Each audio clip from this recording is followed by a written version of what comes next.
दोस्तों, प्रकृति ने हमारे शरीर को 5 तत्वों से बनाया, लेकिन कलयुग के इंसानों ने उसमें एक तत्व और जोड़ दिया, वह है पैसा।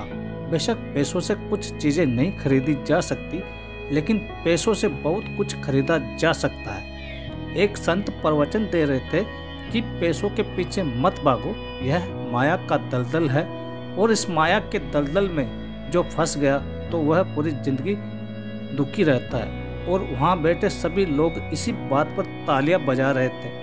उन्हें यह बात नहीं पता थी कि यह संत इसी बात को बोलने के लिए पैसा लेता है। यही तो माया का खेल है, जो कि इस दुनिया में बहुत कम लोग इस बात को जान पाते हैं, और जिसने जान लिया उसको इस माया ने बुलंदियों की चोटी पर पहुंचा दिया। दोस्तों, आज के समय में पैसा कमाना जितना मुश्किल नहीं है, उससे भी ज़्यादा मुश्किल है पैसों को संभाल कर रखना। इस दुनिया में बहुत लोग ऐसे होते हैं जिनके पास थोड़ा पैसा क्या आ जाता है, वह लोग उड़ने लगते हैं। वह लोग पैसों के नियम को जानते ही नहीं है। आपने ध्यान दिया होगा कि सरस्वती की तस्वीर हमेशा बैठी होती है और लक्ष्मी की तस्वीर खड़ी रहती है। सरस्वती ये कहती है कि मैं जल्दी आऊँगी नहीं, और यदि मैं आ गई तो मैं वापस जाऊँगी नहीं, क्योंकि ज्ञान इतनी आसानी से अर्जित नहीं किया जा सकता, और यदि हमने एक बार किसी ज्ञान को अर्जित कर लिया तो वो ज्ञान हमसे कोई छीन नहीं सकता। लेकिन लक्ष्मी का यह नियम होता है कि वह जल्दी आ भी जाती है तो जल्दी चली भी जाती है। यदि किसी इंसान को सही तरीके से रखना नहीं आया तो लक्ष्मी बहुत जल्दी उस घर से निकल जाती है। आज की इस कहानी के अंदर मैं आप लोगों को 6 ऐसे खर्च बताऊंगा जिसे आपको आज और अभी से ही बंद कर देने चाहिए, तो ही आप पैसों के सही नियम को समझ पाएंगे। आप कितना कमाते हैं यह जरूरी नहीं है, आप जितना भी कमाते हैं इसमें से आप अपना खर्चा इन 6 जगहों पर कम कर दो। धीरे धीरे आपके घर में धन रुकना शुरू हो जाएगा। आपको खुद को लगेगा कि सच में हमारे घर में पैसा रुकना शुरू हो गया है। और अमीर बनने का सबसे पहला रास्ता यही होता है कि अपने खर्च थोड़े कम कर दो और ज़्यादा पैसा कमाने का तरीका ढूंढो। तो चलिए जानते हैं इस कहानी के माध्यम से कि वो कौन सी 6 चीज़ें हैं जहां हमें पैसा नहीं खर्च करना चाहिए। तो चलिए कहानी शुरू करते हैं, लेकिन हमेशा की तरह आपसे यही रिक्वेस्ट है कि वीडियो में आगे बढ़ने से पहले प्लीज़ वीडियो को लाइक और चैनल को सब्सक्राइब करके बेल आइकन की घंटी दबाकर ऑल को जरूर प्रेस कर दो। एक बार की बात है, एक गांव में 2 औरतें रहती थी। एक के पास एक भैंस थी और दूसरे के पास एक बकरी थी। जिसके पास भैंस थी वह औरत सही तरीके से किसी भी चीज को संभाल कर रखना नहीं जानती थी। उसकी भैंस दूध तो बहुत देती थी, लेकिन उसने दूध की कीमत जानी ही नहीं, और वह दूध घर की बिल्ली को पिला देती थी। उस दूध को ऐसे ही खर्च कर देती थी।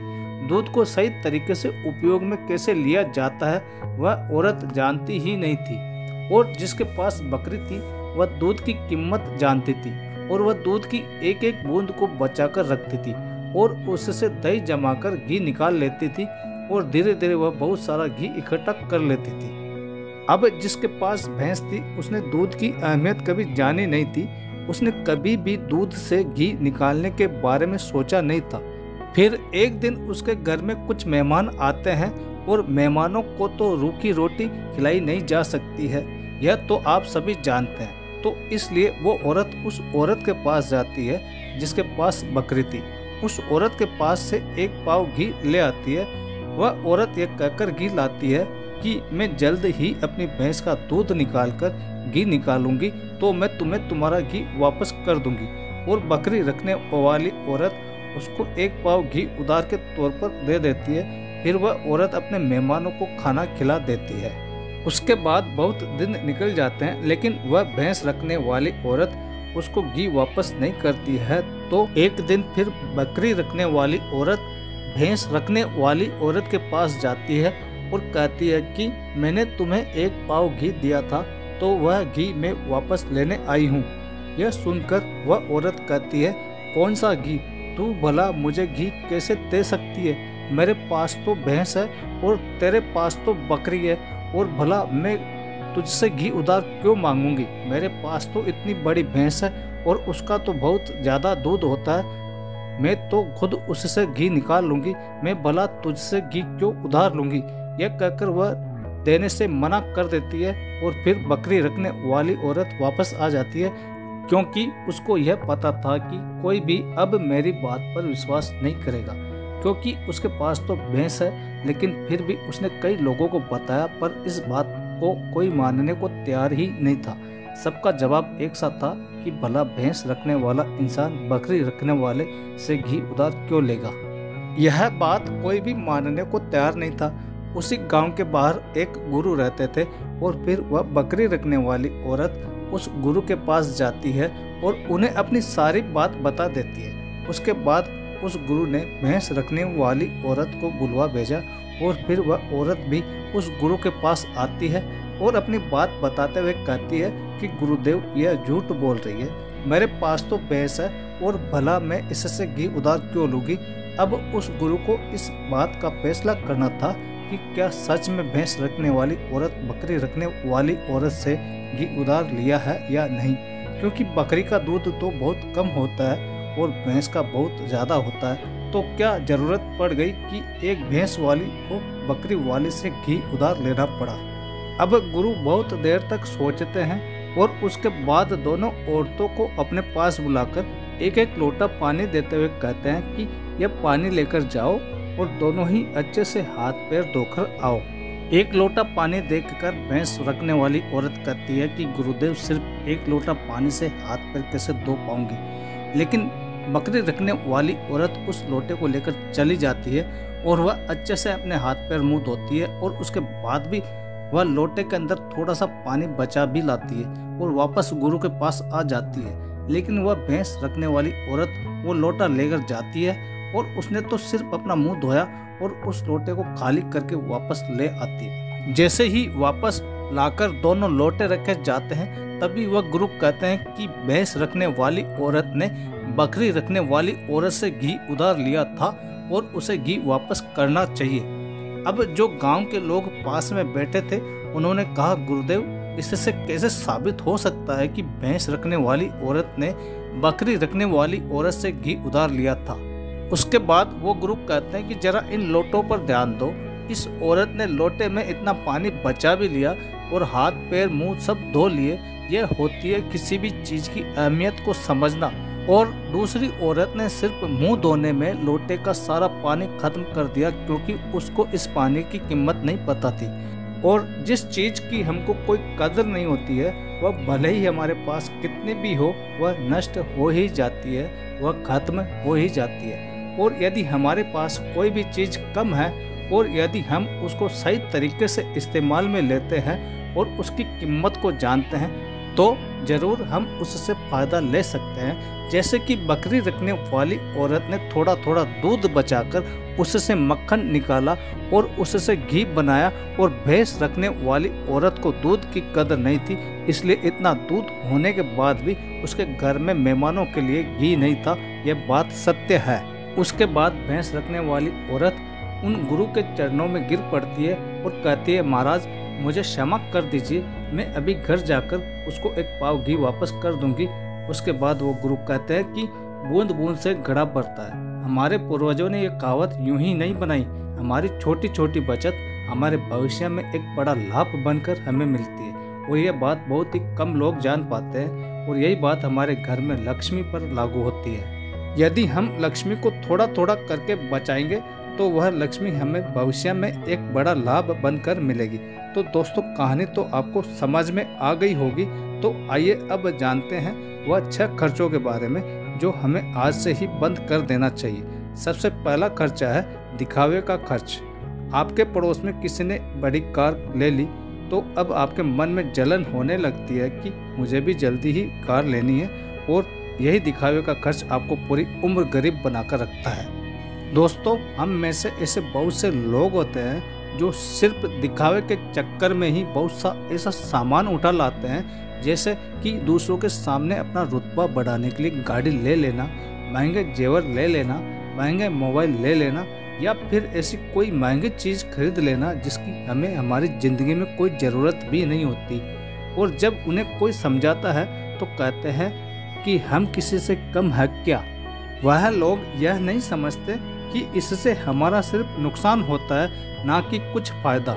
यदि आपको सच में अमीरी के रास्ते पर चलना है तो यह सारे खर्च सबसे पहले आपको बंद करना होगा और वही पैसा इन्वेस्ट करना सीखना होगा। मैं यह नहीं कहता कि आप अपने शौक पूरे ना करें। मेरे कहने का मतलब यह है कि जिस चीज़ की आपको ज़रूरत है बस आप वही ले, किसी और को देखकर कोई दूसरा सामान ना ले। दूसरा खर्चा, स्कीमों से दूर रहना। अपने सामान की बिक्री बढ़ाने के लिए अलग अलग ब्रांड की जो कंपनियां होती है वह लुभाने की स्कीम लाती है, लेकिन यह उनकी मार्केटिंग करने की रणनीति होती है जो हम लोग समझ नहीं पाते। और बहुत सारे लोग अलग अलग स्कीम के चक्कर में आकर वह चीज़ भी खरीद लेते हैं जिसकी उन्हें ज़रूरत भी नहीं होती।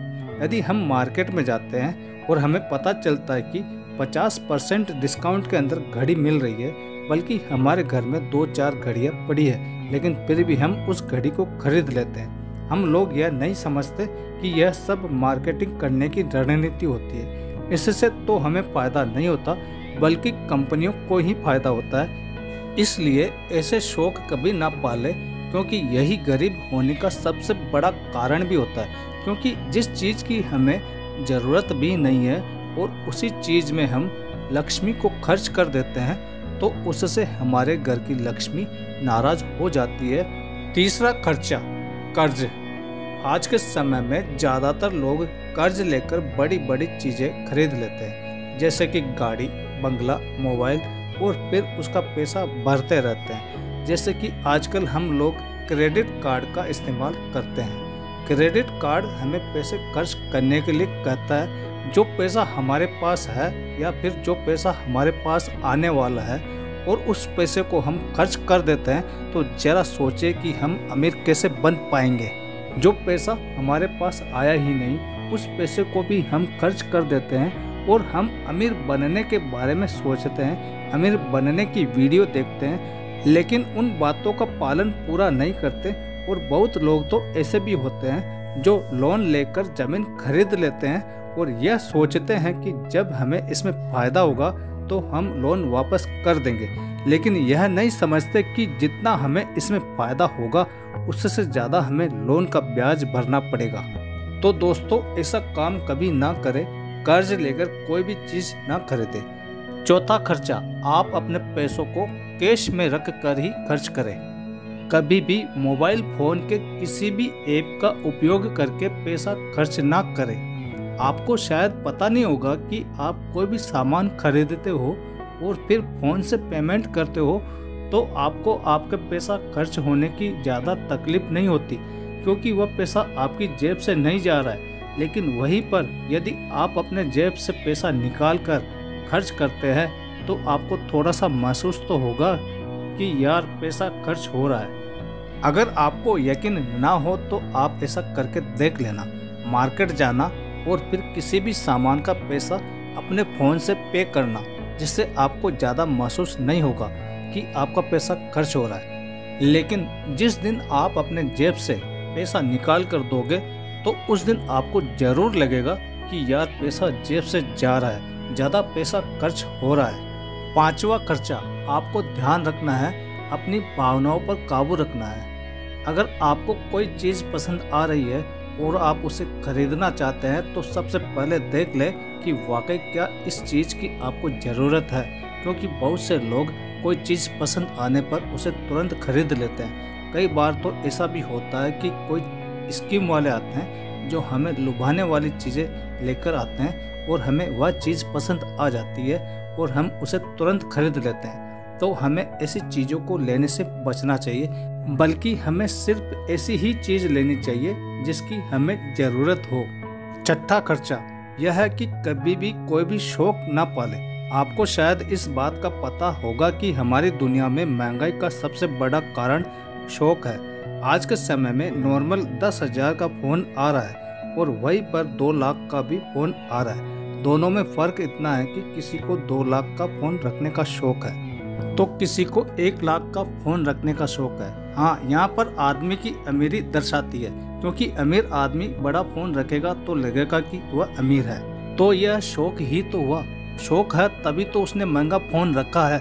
इसलिए सबसे बड़ी महंगाई का कारण है शौक, और किसी भी चीज़ की महंगाई नहीं है। और इसलिए लोग समय समय पर शौक वाली चीज़ें बनाते रहते हैं, अच्छी अच्छी चीज़ें बनाते रहते हैं, अच्छी अच्छी चीज़ बनाकर हमें लुभाने के लिए लेकर आते रहते हैं, ताकि हमें वह चीज़ पसंद आ जाए और हम उसे तुरंत खरीद लें। क्योंकि उन्हें पता है कि ना लोगों का शौक खत्म होगा और ना ही उनकी मार्केटिंग बंद होगी। तो इसलिए अपने शौक पर काबू करें, जितना हो सके कम शौक करें, क्योंकि शौक करने से हमारी ज़िंदगी नहीं चलेगी, बल्कि मेहनत करने से और पैसों को अपने पास सेव करने से ज़िंदगी चलेगी। क्योंकि आज के समय में पैसा ही सब कुछ है। भले ही आज के समय में हमको कितने भी लोग यह बात कहते हैं कि पैसा ही सब कुछ नहीं होता है, लेकिन यदि उनकी ज़िंदगी में सही तरीके से ध्यान रखकर देखा जाए तो उनके लिए पैसा ही सब कुछ होता है। वह पैसों के लिए ही इधर उधर भाग रहे होते हैं और हमें कहते हैं कि पैसों के पीछे मत भागो। तो दोस्तों, इस वीडियो में कुछ फिजूल खर्च बताने की कोशिश की है हमने, ताकि उन खर्चों को आपको कंट्रोल में करना चाहिए, ताकि आपके पास पैसा बचे और ज़रूरत के समय वह पैसा आपके काम आ सके। और वह पैसा जब ज़रूरत के समय हमारे काम आता है तो हमारे दिल को जो शांति मिलती है वह सच में बहुत ही अद्भुत शांति होती है। तो दोस्तों, ये कहानी आपको कैसी लगी कमेंट करके ज़रूर बताना, और वीडियो अच्छी लगी हो तो वीडियो को लाइक और चैनल को सब्सक्राइब करके बेल आइकन की घंटी दबाकर ऑल पर ज़रूर सेलेक्ट कर लेना। फिर मिलेंगे कोई अच्छी सी कहानी लेकर। तब तक के लिए आप अपना ख्याल रखिए और हमें दीजिए इजाज़त। धन्यवाद दोस्तों।